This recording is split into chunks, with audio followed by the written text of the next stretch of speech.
ښه دا یې ورو سوال کړی دی وي زه سامانونه اخلم او خرڅوم یې تجارت کوم او اکثر د بازار یعنی کوم چې معروف بازاري د هغې نه زه بهر ناست یم او د خپل سامانونه خرڅوم معنی چې کوم ځای کې خلک ننوځي دې دغه ځای سره ناست او سامانونه خرڅوي خو چا راته دا ووایي چې رسول الله وسلم د داسې قسمه کار نه منع کړې ده چې دا خبره به صحیح و که نه اول خو دا دلالت کوي د دې ورور په دیندارۍ باندې ځکه چې نن سبا هغه دور دی غالبا چې رسول الله وسلم حدیث کې ویلي چې داسې وخت به راشي چې د خلکو هم او غم او سوچ به صرف دقیقې چې پیسې جمع کړم دې ته به نه ګوري چې حلال دی او که حرام دی او په داسې وخت کې یو سړی داسې مسلې تپوس کوي جواب د دې مسلې دا دی چې د بازار په دروازه باندې سامان خرڅول زه به تعبیر داسې وکړم پوه شوې که د بازار دروازه د بازار دروازه څه مطلب شو د ننوتو ځای په دغه ځای باندې سامان خرڅول جایز دي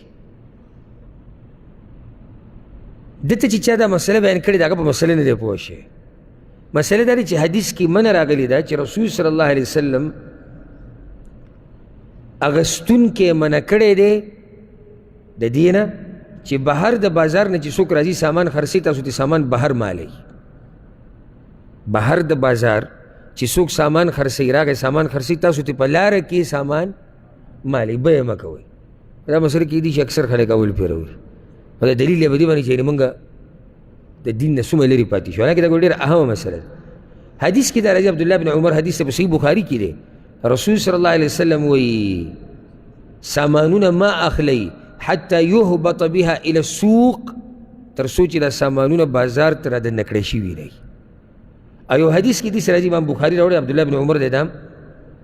وایي موږ به داسې کار کوو چې د بهر نه چې به دا کم خلک راتلو خوراک به یې خرڅو سامان به یې راوړو نو موږ به ورسره په لاره کې میلاو شو یعنې بازار ته به را رسېدلي نه وو موږ به ترې په لاره کې سامان واخیستو فنهانا النبي صلی الله علیه وسلم نو رسول وسلم موږ ته دا کار به نه کوئ حتی یبلغ به سوق الطعام چې دا خوراک کله هغه بازار ته ورسي کم بازار کې چې خوراک خرڅېږي هلته بیا اخلي حکمت به په دې کې صحیح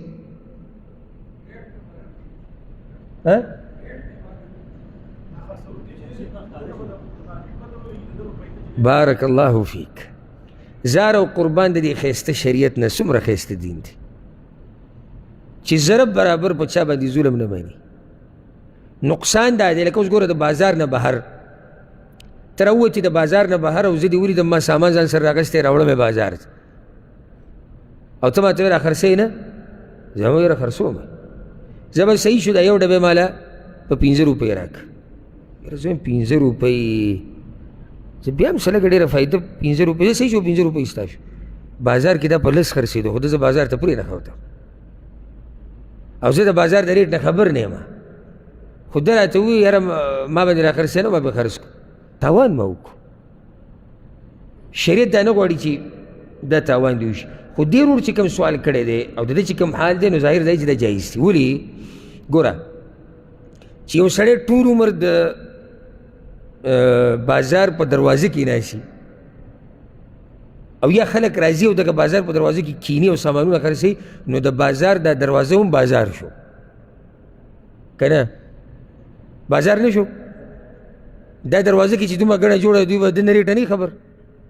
خبر دي بله مسله هغه دا ده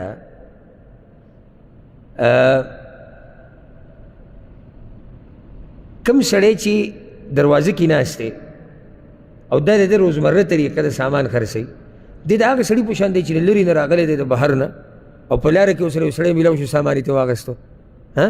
نه دی خو روزانه دغه ځای کې ناست دی د هر څه نه ښه خبر دی نو دې کې دغه مسلې نشته ښه بله مسله هغه دا ده دا ډېره اهمه مسله فرق دی هلته رسول صلی وسلم وایي چې یو سړی په لاره کې را روان ته دې سامان مال سړی را روان دی بازار ته خو ما ته سامان واخیستو دلته دا سړی په خپله مرضۍ بازار ته نه ننوځي دروازه کې ناست دی نو فرق دی په دې کې او په هغه کې که نه پوه شوي په تاسو هغه خو را روان دی چېرته ورننوځي بازار ته خو ما بازار ته پرېنښه ما ته هلته سامان واخیستو او دی څه کوي دی خو په خپله مرضۍ دغه ځای کې ډډه لګولې ده نو معنی ده چې په خپله مرضۍ دا کار کوي نو بیا پکې څه حرج نشته ښه اخرنی سوال به دا والو دا ورو سوال کړی دی او نن ما هغه سوالونه را جمع کړي کوم چې داسې د تجارت او د بیو په باره کې ځکه چې دا اهم مسایل زموږ ته ضرورت راځي